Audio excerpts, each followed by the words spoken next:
تماشاوان هجا دنباش ایرو سه ماه دانزدانه تنه دروج مانکو 2023 داوی لیوارن و دی هم درباسی ساله که نو دبن درباسی 2024 دبن ایرو عمل جهه کی دنن نل استودیا نوچیانن چما جبرکو ایرو ام روماله که تایبت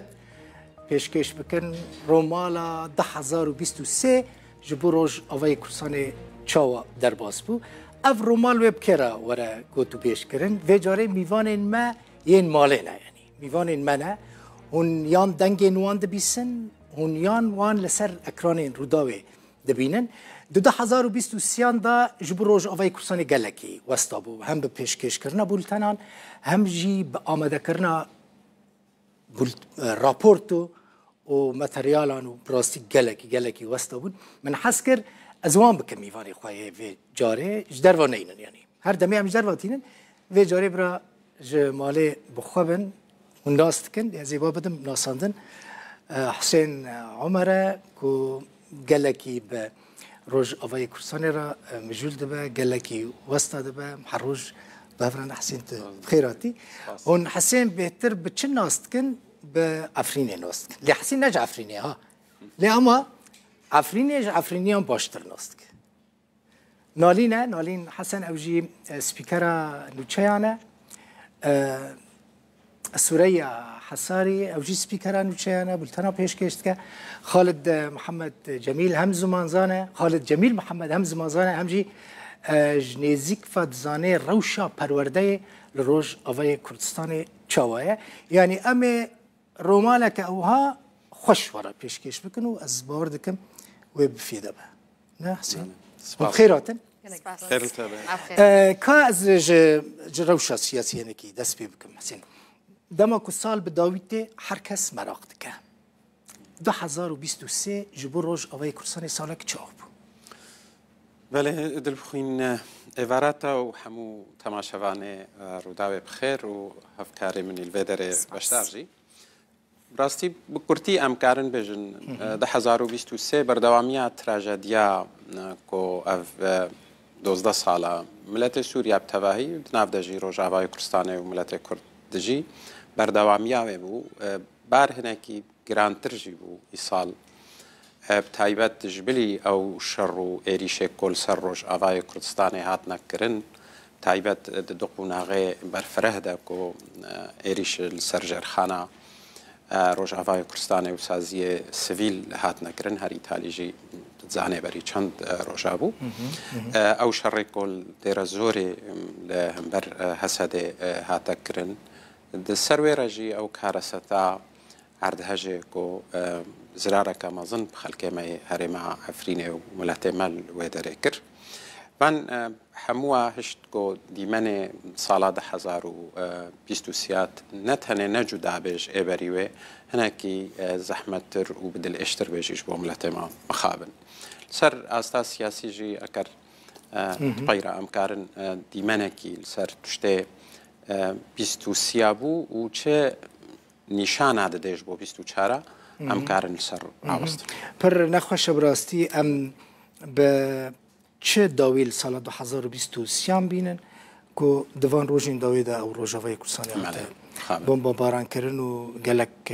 شهید چی بوم براستی حتی نهاجی مثلا ام بیبل تنیل ور یعنی جی وی رومالیل ور پیش کشت کن لهنک باجان روجاوای کردستان شینه راست حتی نهاجی باران جهه لها حتی نه تو باران من دو ده بولتنی دا گم بگو ای روز بروجاوای کردستان روجا که آرام بو لی من نزان بو تو بارانه لا هر بردوامه او دل بخوين جبر يعني اكر تدرفت سچار قبل من لوحه سياسي ده جاري حتى بري هفته اكتوبر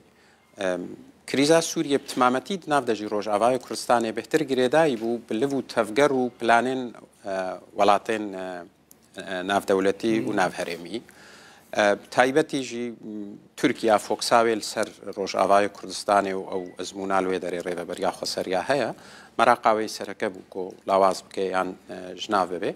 پشتی هەفتەی ئۆکتۆبەرێ و شەڕێ غەزایەنها مەیدانە ڕۆژئاوای کوردستانی و سووریا بەفعلی سەر عەردەی بووە بەشێک ژووی شەڕی یعنی ئەم دەبینن حتا نها نزیکا شێست حتا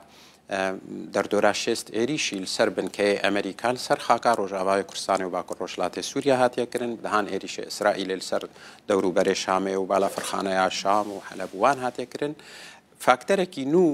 هاتە ڕەوشە سیاسی یا سووری و یا ڕۆژئاوای کوردستانی کۆ ڕەوش ئالۆستر کردە و بەرێوێ بەری و مەترسیێ مەزنتر دەدەدێ لە هەمبەرژی گوهدان و گرنگی پێدانە جواکە ناودەولەتیش بۆ دۆسیا سووریا پاش دەڤەگەڕایە بشێوەیەکی گشتی ینی لە بن باندۆرە بەری شەڕێ غەزایە ئۆکراینە هەبوو شەڕێ غەزایژی هات جواکە ناودەولەتی و ناوهەرێمی هەموو بوێ مژول کردە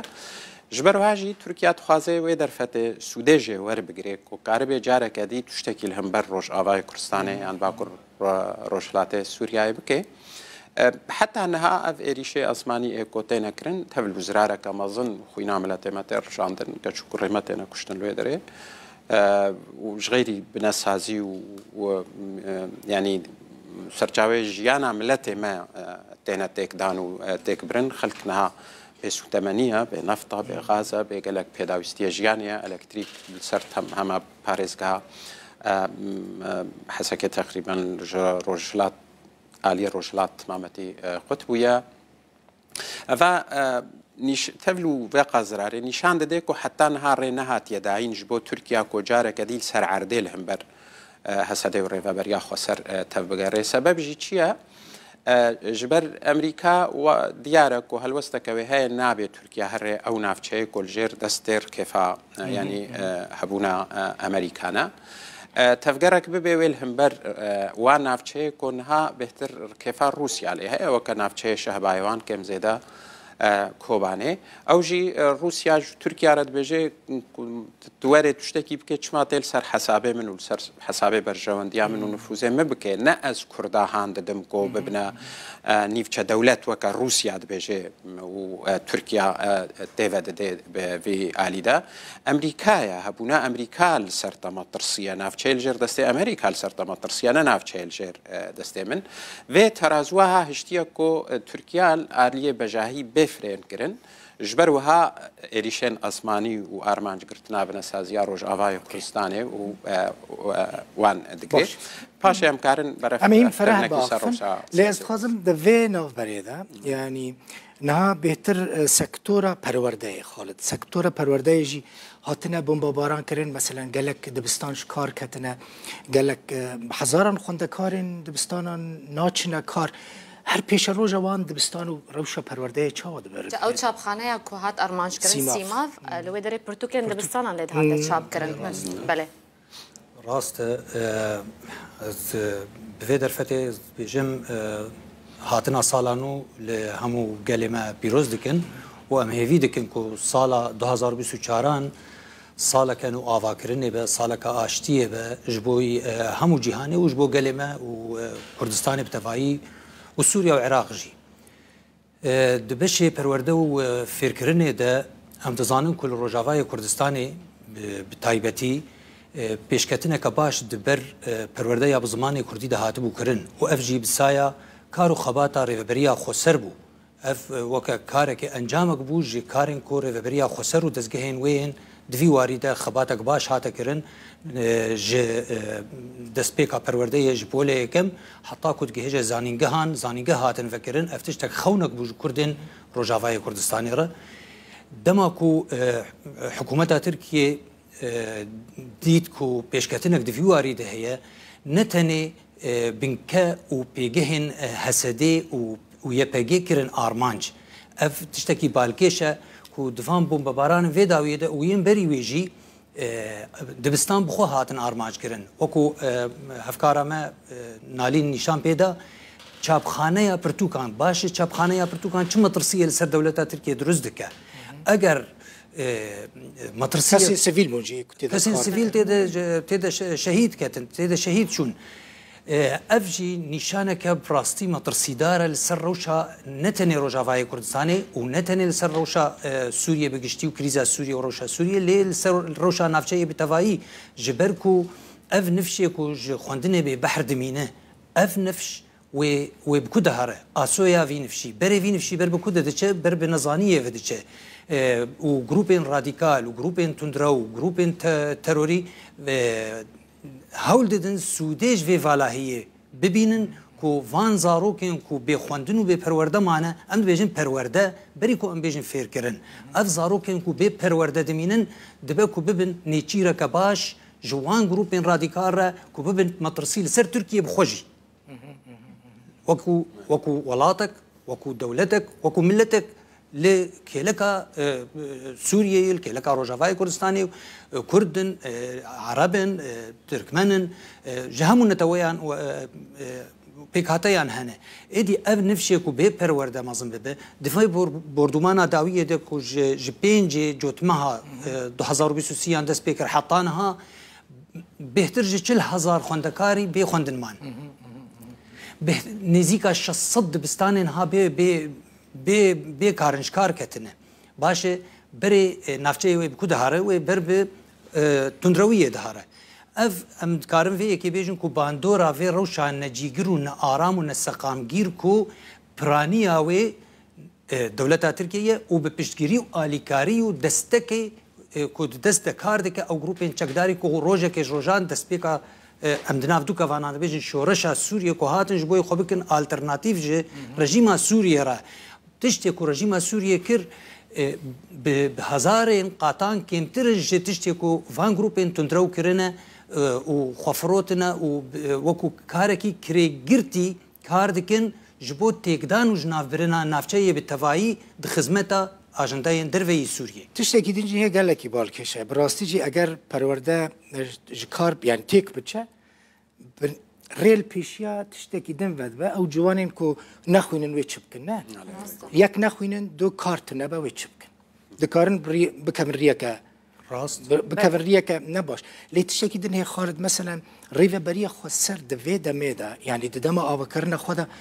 نکاره بو سیستم خویا پرورده بده قبول کردن نه یونسکو بده قبول کردن نه یعنی سازی دنیا نتوین یک بی بده قبول کردن افجی نپرس کریکه که یعنی مثلا نپرس کریکه که خلق بچن حلب مثلا بچن شامی بچن جهین کو پرورده فرمی لیه من حس کرد چارکوشه او لکاری مثلا پرورده او نافچه الجر دسته نافچه دسته حکومت سوریه مثلا تجبو ويا كيتش دبيش پرس گریدای پرسا پرورده گریدای پرسا سیاسی او لهی د استای کم ده پرورده نه خلک جدای جوان خلکن کتف به هف گریداینه بنارینا من بارل پیشیا ریوبریا خسر ارکن لو پیشیا ریوبریا خسر بهترین جکارین کو دسویده او کاری کجیت خسن شوی کارینه گلکی مازندره از نه بروانیت و ریوبریا خسر دکم شخوا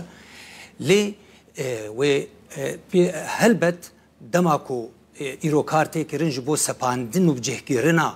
زمانی کردی و پرورده یا بزمانی کردی و هن آلی و گلک آلی هبن یکو رد بکن گلک آلی هبن یکو شروی بکن گلک آلی هبن یکو نابین جبر جواندی آوان کو زمانی کردی بجه ببا تشتکی آساییه ده دست پیکی ده ده قناخه دست پیکی ده و ریگریل پیشیه هبه و دام پیدام بینه کرن افتشتکی آساییه از دبینم لی وکا گاوکا پراکتیکی هاتا آویتن دوی واریده گاوکا گلکی باشه هلبت آستنگی هنه زحمتی هنه حکومت سوریه بدهن سالان تشتک نکر جه دواره زمانی کردی ده یان جی فرکرنا بزمانی کردی یان جی متریال بزمانی کردی یان پرتوکک بزمانی کردی هبه دماکو ام دبینن ایرو چاپخانه چی بونه دبستان تایبت کو زمانی کردی تی فرکرن افتشتکی هلبت نه ترکیه نه عراق نه سوريا نه دولة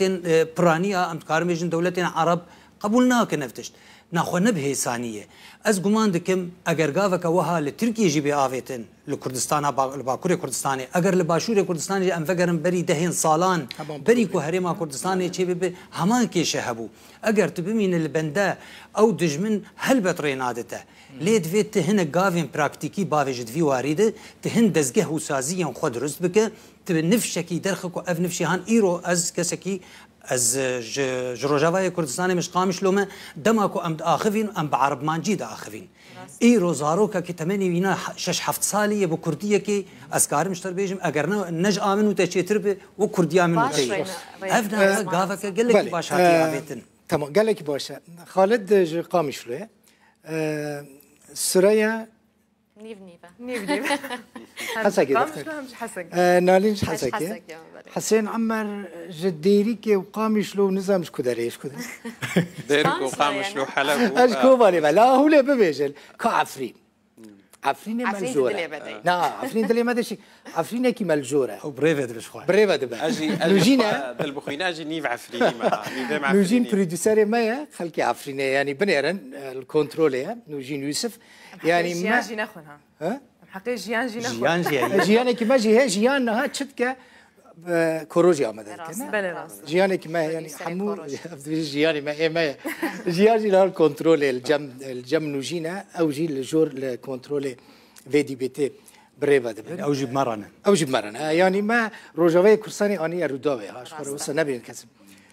نالين تتشك جمرا قلت كو خلق دچا چاركوشاي امني دو چاركوشين امني لروش اوي كرساني هنا يك حسكه يك لقامشلو اف چاركوشاي امني چيه كو خلق مراخت كي بلكي ام جنيز ام زانن چاركوشاي امني چي من قامشلو ديتي حسكه ديتي لذا كو هر كس نظام اف چيه چاركوشاي امني دل بخين تباورت كي وقت كو اسبكاري روداوي جي چوم قامشلو بتايبتي يا حسكه بچكي برفرهتره روبر اگرت لبنري لي شو ما قامشلو تشتكي جلاكي جهه عجب ماينه بو تدشو هماد بروان درباست بون برسيارك نتشتك يعني وصا وينك الجم خلك درس بويا بتايبتي الجم جوانا الجم جنجا كو نيزيك ببا دي بيجرتن يعني وصانا هناك بوليس لوي درينا چند بستان وان لور هنا ينكو ريبازا پرورده حكومه سوريا لوي دريتين پرورده كرن وكدن چند سازيه وان مانا بتايبتي بري حر ريفبريك اواهيك اخوها مثلا ريفبريا باسبورت ابو محكمه بو دادگاه بو يعني ريفبريا افي بو يا الكتريك بو هر يك بري برجها كخابونها نا همو لنا بابي تشارجوشة أو لكاري هاتنا يعني ياك بتشا باسبورت خدار خي بتشا البيدري دار وقتك شو ما حسك هنا كاروباري من ي فرمي هبو معاملة من هبون أشوم بو نفوسه الويدري بري بس يا حسكي هبو تنا يا حسكي هبو لدما كنت شيء شخد شوية أباهية دادجهه شنابا أباهية دادجهه نفوس بري أباهية جدابول تاخا غويران بودنا بين غويران ونشواده لهاتي نابا أباهية دادجهه لنابا راسا باجاري حسكي البازار حسكي بازار قشتي تتشوي دري نفوسها همي باجارة هيا حتى يباجارو كان نفوسها هولي تلحميس تلبرة قامش لو عمودي دربسبي همو لوي دري هاتبون كونكرن واتا أو شارجوشين أو لكاري سازين حكومتي ين همو باجارو كان لوان هاتنا كونكرن حركس دكورة ربند ديوان هنم يعني حركس سربسته درباس زاني شوايا دلخوين ربند هنم لشكرين ارتشا سوريا السروان ريبندان دمينا دبكل حسكي بشكل زحمه تربه يعني تشونا جنجان داخوازا ناس ما يجوان بكي كو داخواز قريب بو لشكريه لي لقام شلو بشكل روش جداتره يعني هاتونو تشون هيج بركو جلكي تولي هوا لنافا بازاريه هم اسايش لفيدريه والاليه كيدن لشكرين ارتشا سوريا هنا سوريا تد پیشکش کرنا بولتنان دا بهتر چه بالا تکشان يعني بهتر پروبلمين كنت بيجي پروبلمين سركين خلقي افبون چبون ده 2023 دا دست بكي سپاسیات که سر ویدر فتی براسی جی متخواست مجذوبه تشتا کرودا و لروجاوای کردستان کر ام بزلالیش خلکر بجن هرچند جده 2020 و ام لروجاوای کردستان حتانی راده که باش هر نینن يعني ام قد خاكرين وكي اوفيس كواز بحسبكم لوكو دين كوان بحسبكم از بيجم ما هول دام كاري خو باش ترجي بكم كو املوي دريبن حتاني بيري راده كو اشتر بيجم آزادیا راگهاندن جده 2020 به لروجاوای کردستان حتی نراده که باش هاتیه قد خکرینه و جارانه یعنی بری همو دزگهن راگهاندن ین جهانی بن هم رودا و به هم چند کلاندن جین کردی بن دکاری بون سرکف آخوا برحتی لو در کار بکرو کاری خوب ماشینن لی جوی چاقیده از بیشم گلکی کیم بوده چالاکی گلکی کیم بونه هر از خوازم یجی بیش بند نوا روجاوای کردستانی او دزگهن کوریجش بو انته داین کار بکن سینوردارین گلکی يعني شو كار كوبي كرن دبي بفرمان وان بإذن وان موافقة لسردن بأخافتني حتى دامو دزغير ريفابريه بخوجي بسروا جي دبن كنترولي و داخوياني ددن وان لي حتى نراده كيجي سينوردار خوازي ما بيشم روداو هول دا دبي صالي دجي بتايبتي و ام بيجن والله كوهبو کو ام اوفیس عمل ودارید نه لی داریم حتی نیراده که باش پرکر اوجی از کارم بیشم باندور اما گله کلی روجاوای کردستانی هیم خالق براستی روداوش بخو مالبات دبینن خالق براستی جی خود شاشه روداو دبینن خالق براستی چارستری پرزگریکن خو دشاشه روداو دبینن دبولتنا روجاوای کردستانی دبینن روداو گرینگی نتنی دنا و بولتنا روجاوای کردستانی دای روجاوای کردستانی پرزگریکن روجاوای کردستانی دوسیه این گرینگی این گری دای روجاوای کردستانی ده همو بولتنان ده جنوروج حتانی بکوروش روجاوا دنا و بولتنی مده خم و درد و ایش و پرزگریکن خالقی هی دیجا از خوازم تشتاکو بینم سر زمان پرزگریکن سرکی کو خلقیت خواستم بگیرن ما تو آگاه داری اگر دتمنى کی بچوک دا کچک جوان یا جوکره کی وان شو به لشکری بخواست خوابه بنا خواست خوابه پیوندی اکثر به ترد هات کردن به بولتنی دهارت کردن جبر کود زانی بون کو چاره سری دوی بولتنی دیا گله کی گرینگ دما کو مروف تنی نه دزگه کرا خانزینه به مروف وا دوسیه اند خدنا و استودیو خود کو چاره سر بکه و جانب که خوی گله کی ارینی های کجاری روجاوای کردستانی و از بحثه بکم جبونی تندرستیه گله کسان روجاوای کردستانی د کامپان دبن د ام بیژن نخوش بن پیوسیا وان به چارەسەری هەبێ یەکسەر پەیوەندی بمەر دەکەن چارەسەریە خۆی تەندروستی ڕووداو دەبینن ئالیکاریە خۆ ڕووداو دەبینن یعنی ئەوانە ji babetên gelekî giring bûn ku peywendî bi rûdaw re hatiye kirin rûdaw ji bo xwe ew rê dîtine ku çareseriyê ji bo wan dibîne ez bêjim di buarê ragihandinê de gavên gelekî giringin ku ne tenê em dezgehek bin behsa wan xebera bikin ne tenê em dezgehek bin ku tenê nûçeyan belav dikin em dezgehekin ku dosyayê dixine di nava stûdyoyê de û dosyayê jî heta nêradeyekê çareser dikin li Rojavayê Kurdistanê بهتریا خو کامپین کوچبران بهتریا خو گلک جاران نهاج اسکارم و بجم ل گندن آلیان حتی نها بود ما سی حیوان زیاده تری سی حیوان كهرباء بیجارینه خلق يعني گیشتی وراده کوپیوندی بک بیج چاره سریج مرا ببینن و باش اگداری بیروشه بجا هر کماسیک هر پرزگریک هر نخوشیک لروجا به روداو بخو چاره سری ببینن وخلق دبا علي كارب مرة براستي من ديت مثلا سوريا بحث كر بشتيكو روداو لروج أفاي كرساني هاتا قد خاكرن أذي حر كردك الروج أفاي كرساني جبو روداو بو بيامنيرك بله ده بيرامن جارك يكيج مرة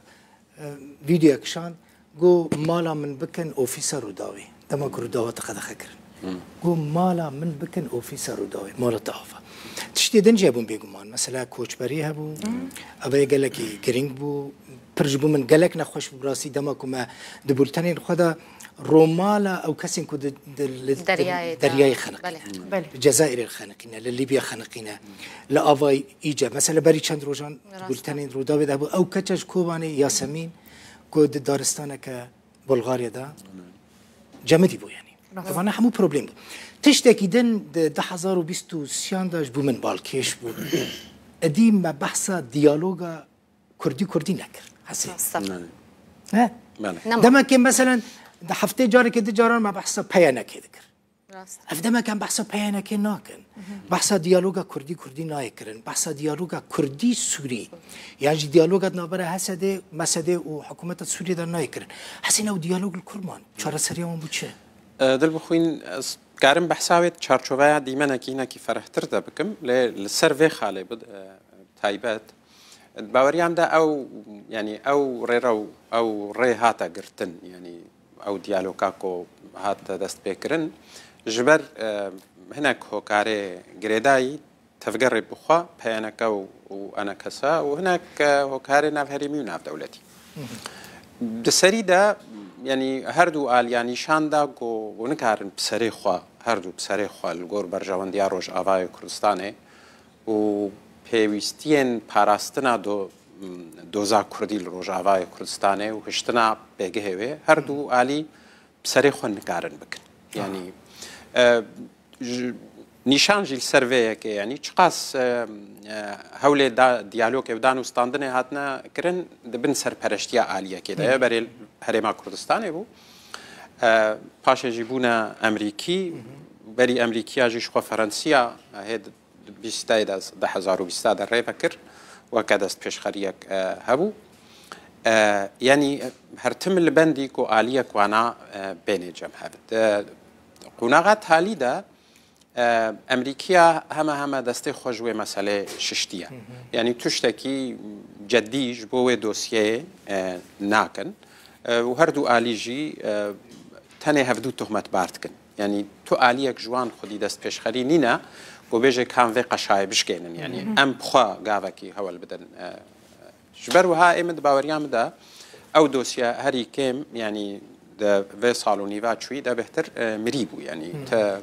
هول جيرا نابون نهاجي لغور زانياريه من و تدري نزيك البيشيه نونا فكرن يعني يانجي تشتك تهيفينينكو بين جمهر هردو آلي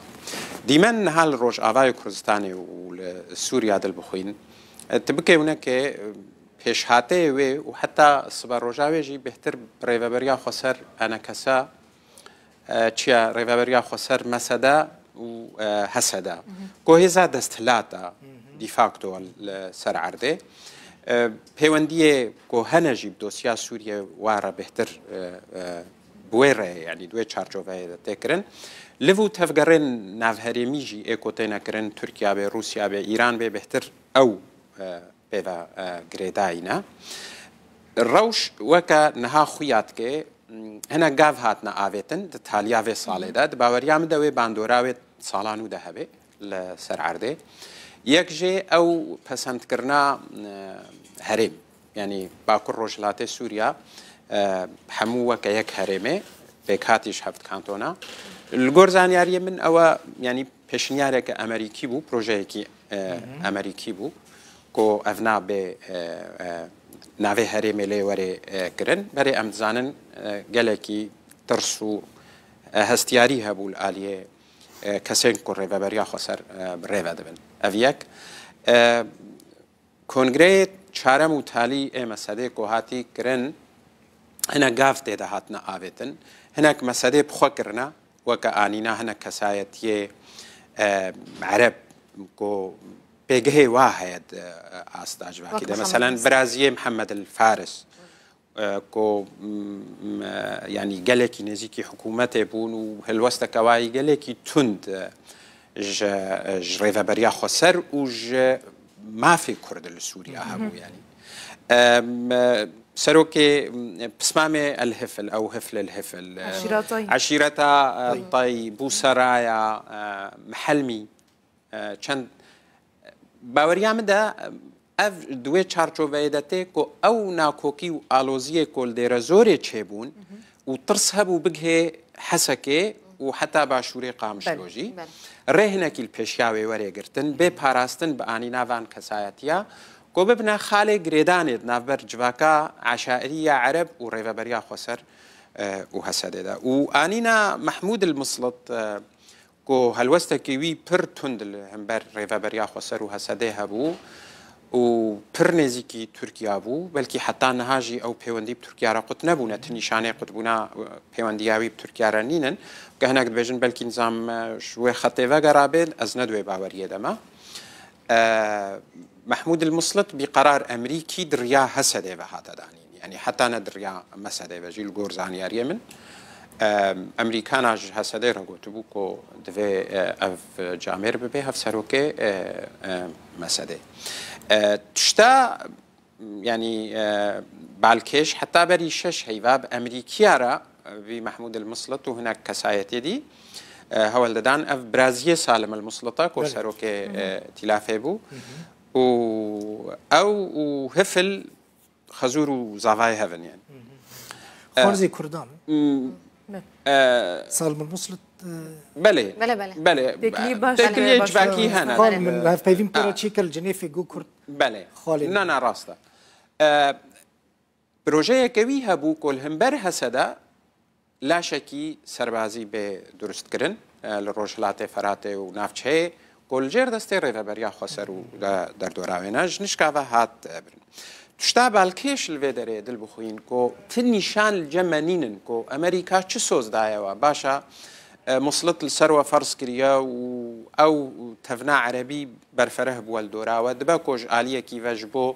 خاف كرنا انا كوكيا ودور خستنا اگر انا كوكيا كردي عربي باش به ليل همبر چه دايوا اگر وها امريكا يعني بكاتا كي تسرور فرض بك بدا بيشياوا مترسينينا كود صبر روجي دا الوبي قلباندن و آریکاری از فکری دویجمش بر از نه پابندی اجندات هاي مرود حروج شوبيني دبيني کو لو بقول بن يانجي ببي برسغريكا كما ظن د يانجي الباريس قاعد رزوري يعني باشوره حسكي تشتادي كون هات كرن وكا زانياري هسدوي هول دي كو سينور د نافبرا نافچه خو نافچه حكومتا سوريا دا شوي سينور يعني دست نشان بك كودر سينوري في هرما باكر روشلات سوريا وكوجان هرما يعني سينوري دولة سوريا حكومة سوريا وبي آسكرن وهزل سربين بلافكرن تشك بين السربين دانين دبكو دريك دو دري يعني هناك دريه وكان فرمي يعني الرمزيها بين كود فرا درباس بوند نافچه نافرا حكومة سوريا و ريفابريا خسردا ببي افجي حموش ترساكو روج افاي فراتي بسر روجلاتي فراتي دوري بالشر اف دي من حموي دل بخوين و راغهاندن يعني هالوستن هر چار دولتي بيونديدار راست راست دوسيا سوريا كو هزيوال سر عردل سوريا هنا ما بستعمل امريكا وروسيا وتركيا وايران حمو جيد ناف چند روجه بوري د تکس کرنا کو منامل سوريا و بردوام به بوي شي هانيت باوريام داد صالات السر بنگهاوات شتي کو د تاليا د 2023 دبونا د 24 د و تو گهرتنه و ها مزن برچاو نبن لي ريفابريا خو سر دباكو بشتي و دستورانو و كونغري مسده هنا جوهرتنا السر استا دامو دزكي خوشوي اداره دانه ده بريلا رومال بردوام دك بيغمان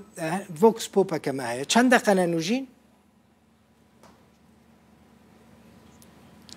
كام فوكس بوب بنير فوكس بنير كا خلق چد بيجا يعني 2020 سيام دا قالك خلق روجوي كرسانه كل فيداري الباشوري كرسانه دمينن روشوان شاوه بيقومان اجبركو روجانه ام لقلوان ام زانن روشوان شاونه لهيفين وانشنا داخوزين وانشنا برانيا كسين كو ام دبينن لغورا ولاتين دن حالي خرازين اللي دي ساجي بري حمويان للدربه بنيرن هر كس تخازه هر دربه تدبي كيفت كيد بيجي از من قاچاجيه ديتي از بچم المانيا كال فيفو ده جبر براستي يعني رجايا جنجان لروجاواي كردستان كيم دبا رجايا قاچاجانا بنات جمريا از قاچاجان بونه جمله جبركو حروج از فيلمي مون قاچاجيان ذاكراني رودا بدا ديار دكم جبر كي قاچاجيش من نارازينه برا نارازي بن لبرا بخلكي نكنن يعني او كسين كوچبرين كودچن بريا قاچاق دچن براستا يعني كابنر على خلق السر 2023 چت بيشه اسكي بغير روجاواي كردستان يان هر اوروبيان بدكي بمينه بخير بين جوراين هاتن دركتنا ماش اش خلقي عفرينه ما دركتنا ما بخاج عفرينه ابزور دركتم اس حفدي مانج اخر روج عفرين كاتبن دست از دركتم عفرينه يعني اول شناره كي اوروبا هابو حمود دنيا فكري بو وحتى هول مسار كي هولنيش فكري بس نهاتم هول انا شم اوروبا انا شم دركي از عفرينه دمام بس اخر روج از جيش العفرينه بم او شتا جيشتمون قوسا عفرينه از دركشم طبعا عفرين باش وضعوي باش بفتله بندستي كردادا بس بدقرم عفرين ناشم اوروبا روجافا يعني ارضيه كي خوشترها بالاساس بس الويدا نشغلها يا نعيشها يعني الويدا كردستان خوش بس اوروبا يعني خوشترا جبر چه خوشترا جبر حقي ما في زاروكي كي هيا الويدا امان الويدا هيا هر کس خوازه بگره ولات خو ولات ما يعني بس راستي معيشتها شغل او ليك يلقي كيما يعني وضع بشكل خراب الويدا بس اما شونا اوروبا راستي هر کس خوازه اوروبا اما موك خلقي عفريني ام فكرم فقرن جبركو وضعنا ارام وضع امان لويتنا يا خلقي بزحمتي دعيشي يعني الجند لجندي فرقي هاي لو داري قالك وجبرك ام ناتشي اوروبا ام جزيدر بران ريفا كيري بوري خوشتر بو وقتي 2017 وبازا وحيجدا وقتي ام ناتشي جبرك هاستي ما جريدايب اخا خو يعني هرم كردستان وعفرين نزيكي هذا بس كانت بتشن اوروبا يعني قالك زحمه بو ضالت يعني مالباطات لهرم كردستان ويسرت كابن من بيش كابن انها سركتن وبيشكتن حسب مجالها انها مثلا مثال انها من دائما او من القطبخانه انترناشونال تسجيل كريا او في دامنديه انه من دائما خندناوي انترناشونال بالزما بمنهاجه بريطانيه منهاجه امريكيه او تشتغل رجاوانا تنابو عم فرت شغل الحمد لله زارو كما مكتبه عندنا المدرسه عندنا وأف يعني كردستان خوشترج منطقه دورا عربه يعني كأردن كلبنان كتركي كردستان خوشتره وآمانتره يعني تقريبا مش 2016 والفيدينا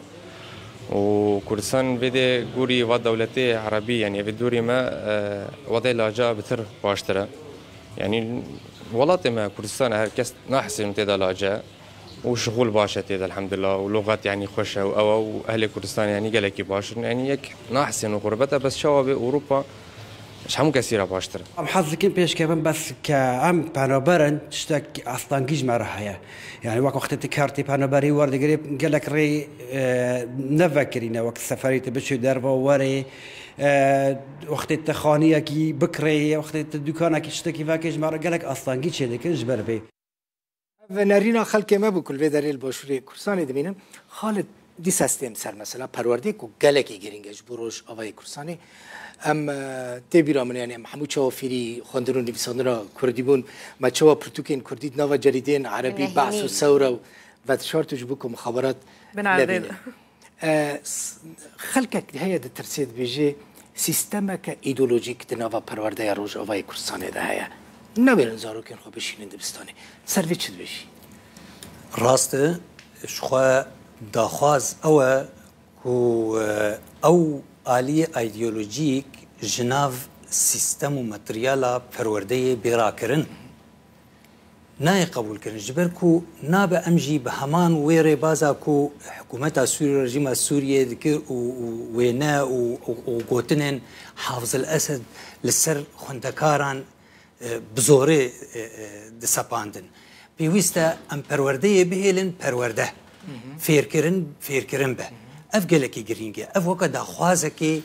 جلكي جرينجي اف يكم يادن شخوا او سلوغان ودرشمين كو زاروكا تي پرورده بولايكي عند دوايان سياي او چزانه بيجي كردو بيجي كردستان او بيستياوي بفيركرني هي او سلوغان ودرشم بنرينا من بيستي بيدنا اگر تشتك ايديولوجيك هبه جيم به او تشتي بلوق گلکی نباشه جعالی پرورده گلکی خرابتی پرورده چوت شده به نساس شده به اف جعالیه کی جعالیه دن پیوسته ریوبریه خسر بری خوبد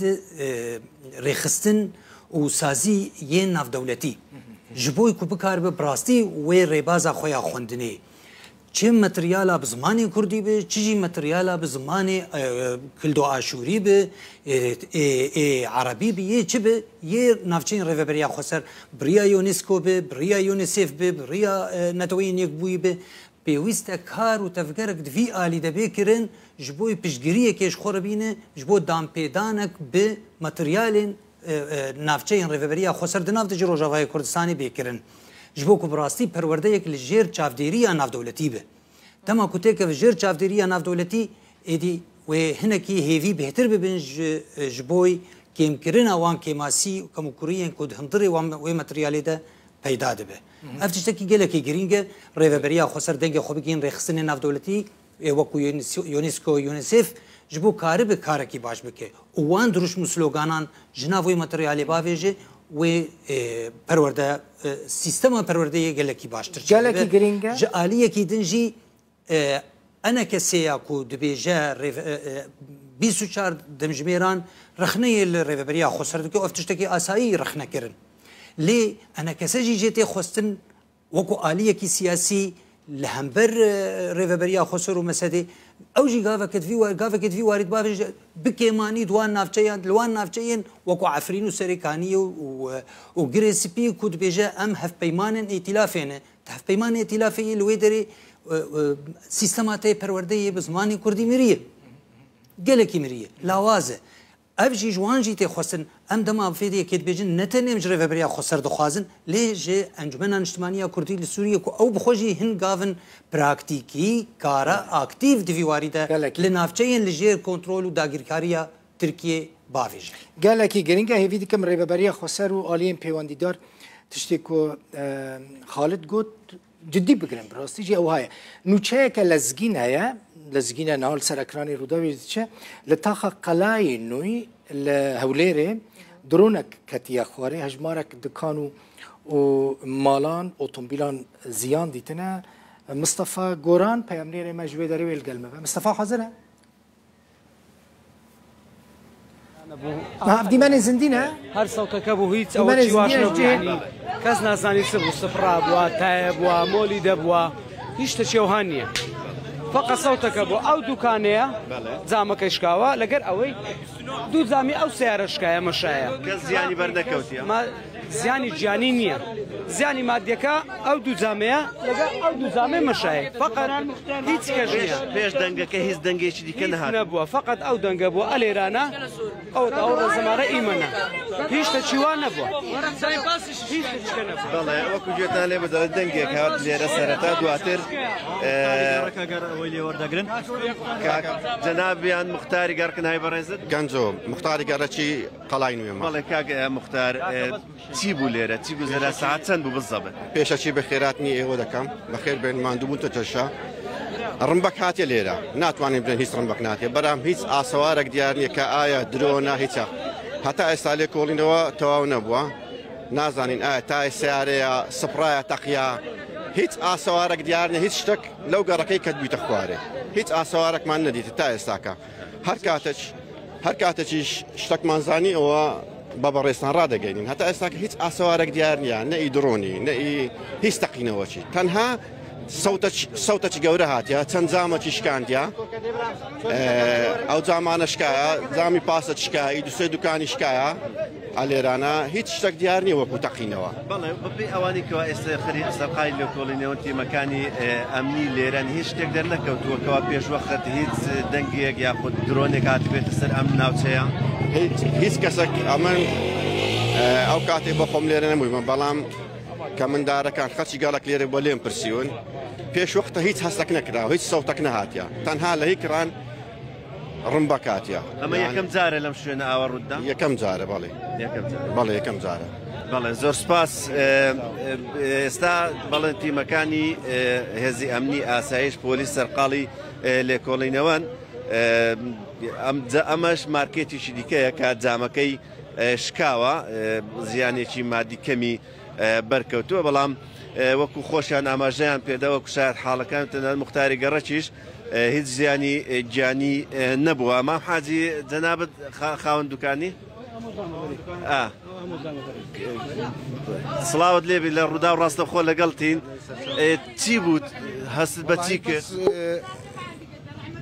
تقريبا 2 متر توزك ليره بريم بولنا وصاحب مسقفتي وش كاسي لي نبو خلق بلام او زام شلانه تقيوا وش قال لي وش بله ورا بيش لا بيش در كيبو لا بيش در كيبو اتشما جماعات بكم وقت شي باز توزك يعني 2 متر برين توزك برين مربا جي قال جوربو تصورون ما كساس ما بين اخواري وش يكش ديار نبو هيك شيء نبو شكاني ام شوشانه بهوي دنقه كبو او دبي لا صودوي بس صوته بس صوته كاز زياني برنكو حتى استكش ناو على كاز زياني على كاز زياني برنكو ام باسي اللي او كا كم زين شوار زامش كاو شوار اري والله بلا او باسي لا ناو غورك بانك بوكا دەبینن ئەو پاسا چوار جامەکانی شکاوە وەکو ئاماژەم پێدا هیچ زیانی گیانی نەبووە ئەوەی کەوا هەیە دەنگێک هاتووە لێرە نەزانراوە تا ئێستا درۆنە بۆمبی دەنگیە یاخود هەر شتێکی دیکە بووە تەنها ئەوە نەبێتن کە دەنگەکە هاتووە و زیانی بەرچەند دوکانێک و ئەو پاسە گەیاندووە هەر ئەوەندە هەبووە. مستەفا گۆران گەلێکی سپاس و زیانین جانی باشە چی نەبوونە تەنێ زیانین مادی چی بوونەش بەر کەتنەوەی درۆنی مختار بێژە بەلکی نە درۆن بەژی نالین و سرەیە نهات vê naverê de digotin dil bixwin heqê me nexwe min heqê we nexwar min ji wara got binêre cihê xwe bigêrin hûn her diçûne kêlekê hev pê baş şaxevan pêş deqe ji me re zêde kirin نشانك باشا من الجبهة من دول زاني هردم بيجي جن لهب ناكن جن برا نين جماف وحاجة حسن أو قص باشا مثلا من حظ ذكر حسين يان خالد نابرا واندا باش بركو جن دجن واتن جماف بقاسي 20 جنان مشكلات دارت تابونا حقيقة نحن جواب قبل بحثارة وشاجنة بكن الروجاوة كردستاني بحثارة وشاجنة بكن حناك ودكم أم بحث كوتش بري بكن سوريا سدمين كوتش بري تشنا خلق تشماج روجاوة كوتش برد به خلق تشماج فيداري كوتش برد به باش نها اگر كم بين السر مثلا كوتش بري براسي مروفد لدو اليا فليتا ماشاتكي از خوازم بكرتي بيج بو از حقيقة زماني مزيدا راسا جاليه كيف خلق براسي جداليه كي نريني لتماشاتكم وعينيج لتماشاتكم كان بحسب كان نها لروجافا راس روشا ابوريا خراب حتاني درجه كي بوهابونا نرخ دولار يعني محمويه كي دزانن ليه براسي جي خلق نجيش او مرحله كو دركب لسر كولانا وبام بكن كو ام ايدي دقيرانا كابوري دان وامن ما كارن دبر جانا خو بكن لي روش زحمته دا علينا عند دا علي الكتريك دا علي روشا ابوري دا اي افهمو سدمن كو فيجا كوش بريه كبر بتشارشب نها عندك خزمه ما تشون روجاوای کوردستانه دبیجه مجرد سرکه یا ناف جوان عند بتایبتی جنالی نانی سرسمان او کوچبریه بس ام درکبن و نتنش بو اوروبا يعني خو بگینن باشور کوردستان جی نها راست کوچبری چه بویه و بهشماره که گلکی زیده و تا بحث لانجام نویجی کرن يعني اگر کوچبری به هلوسته که مثلا جیم بيجن او بعجله بكرن هلبت انجام نویجی گلکی گراند بد ليه لالیکی جی جبر و شابوریا خراب کسیم کو کوچبر بون براستی جی خودی لده و باوی خو مالباتی خوشی درکتن کاری بون کو الیکاریا که باش بوان را بکن کاری بون کو نهینن دناوا وی روشا خراب یا آبوری ده بمینن بفاطسن براستی جی جبر کو انها هر مالباتی که روجاوای کردستان از بیجم نکار روجانا حمو پیداوسین خو بکره خوش گلک تشتان محروم دکت ها کو بکاره بخو بگین سری هیده معاش کمن بێکاری جی ئەس بێژم هەتان ڕادەیەکی گەلک هەیە لێ لە هەرێمن سووریا ئەسکارم بەحسم لە هەرێمن ڕێڤەبەریا خۆسەر بێکارین ئەوقاسی زێدەیە ji ber birastî jî di hemû rêveberiyên yên em bêjin civakî de xelkê xwe tê de dîtiye û bi mûçeyekî ku ji hemû herêmên Sûriye jî bêhtir xelkê xwe dê yani rewş bi vî awayê ez bêjim rewşa abûriyek ji sedemên serekeyê ku koçberî çê bibe helbet rewş ewlehiyê jî serekeyê ewlehî لو دري سركي كم لا لين شيء جدا مثلا نظام تقص راسته ليد بيجن جبر تنابوني جبر يعني يك نكارة مالبات خدي بك جبر ويك جوير رجع رابورتا كما هبو تقول خورت نبيرن بزوج راست أو مشكلة مزن هيا يعني مالك دكارة مثلا سوريا بحث كر مالك دكارة براستي بمعاش خو بيجينا داوية معي گلکی زحمت دل بخوین یعنی یکو فرمانبر حکومت سوریه بش خب موچه اینا که هجا $20 دمه هکده یه فرمانبر یعنی کارمندی رو بریا خسر با بلکی هر زیاده بلکی هجا $100 دمه هکده لی ام جانا خونی ویده بنرن همان کلوپلن شخص پرانیا کلوپلن جباشور کردستان در باز بن یا جناح حکومت سوریه $1 تنکریم $1 دچن یعنی نرخت شتان لودری بچند دلاری بل روج آوای کردستان جی وصایه و بلکی بچک گرانتر باش بلکه دماکو در باز به باجک لسر هیا نرخ خو گرانتر به وقت خرجی وقت خرجی الورا مالک 4 کسبن هریکم $300 پیوسته مه کده مالک نکاره $300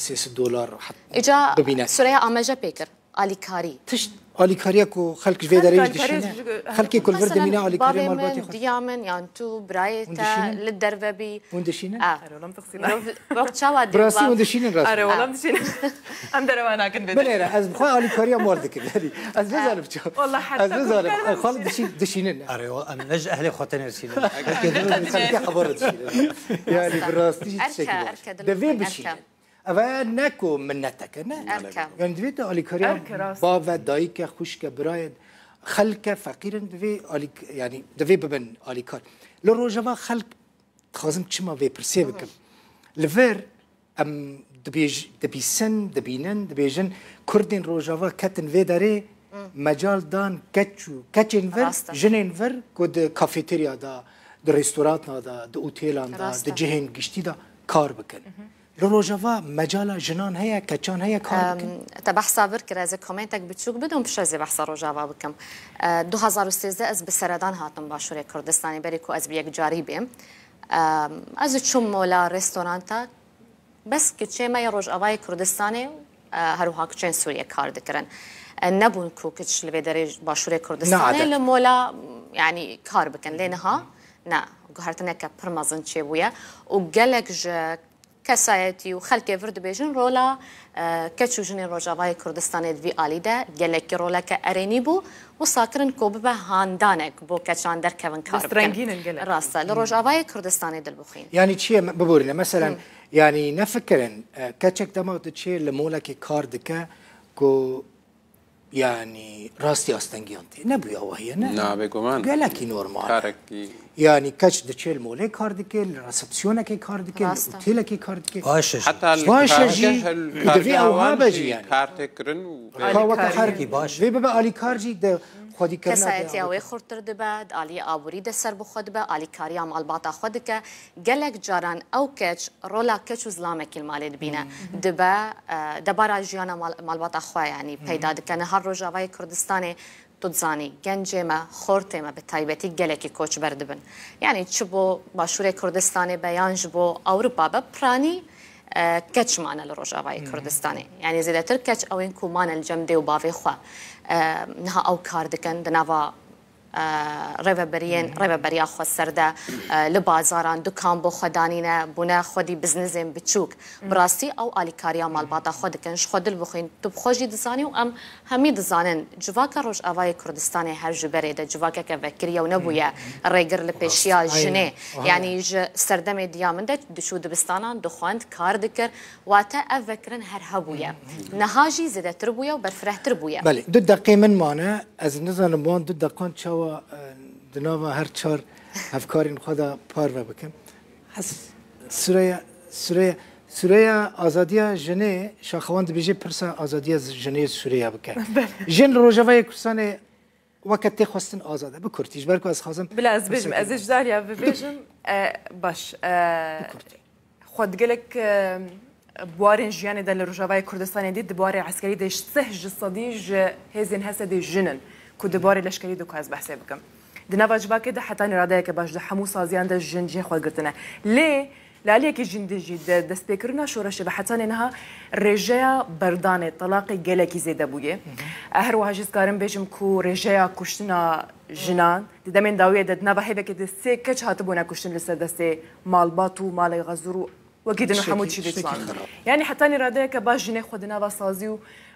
جياني ده بتهيبتي جي لبيش ديتيه للآلية كدنجي هنا دوسيا جيني لروجاوي كردستاني سرطاية. بله. حسين دقات داويز بدم تا پیش روج آوای کردستانی الکدریه. دل بخوین مروقت هویه قطناکه جبرکو ملتك هيا وقريداي دوزا خويا وقريداي عرضا خويا وتفقرك سياسي عمركي دو دريج هيا. لي لوحة سياسية نها هي نقلك جهة أميدية يعني آلية كيفا تك حزبك بتناخل ويدري هرتشت دستوي دمايا الآلية دي جي بارتيان دي برول بونا روشاوان جي مثلا أنا كسا بارتيا سركد أنا كسا دا جدابويا برسجريك دا هبو بارتيان درفي ريفابريا وأنا كسا بارتيا بشفرو جدابويا وحدة وكأفليج بويا يعني أمانا نماد بهيزن تشتك تكرن تفقر سياسي اكو دفي ببي سرکێشێ پێشخستنە دۆسیایە سیاسی ڕۆژئاوای کوردستانی ڕەوشاوێنە نەگەلێکی باشە لەسەر ئاستا سووریژی بەس 20 سانیا گرنگی پێدان نەما جارە سەریا دۆسیا سووری سەر ئاستا ناودەوڵەتی هەیە جارێ دگوتن مەسەنەن ئەتیلاف وەکە مخاتبە لەسەر ئاستا ناودەوڵەتی ئەوژی ئیتر نەما کەس بەحث بکەین خاڵک ماڵەوە ئاوا گەلێکی مالەتەژی ئاوا خۆشە مرۆڤ بە هەواڵێن خۆرە بەکارێن خۆرە ڕۆمانێکە وها بکێ وەکە ئێ ماڵێن سەر میێوانداریاتە میوانێن منە لێ بنێرە نە قەحوە نە چۆی نە تشتێک منەدەوە ئەزیل جۆر حسين عمر نالين حسن سوريا حصاري خالد جميل محمد ميواني ببون مالا وأفواجي تماشاكر حتى بلتنا كدن ديبيتا كدن بمن انتخاشي ده وبخاطري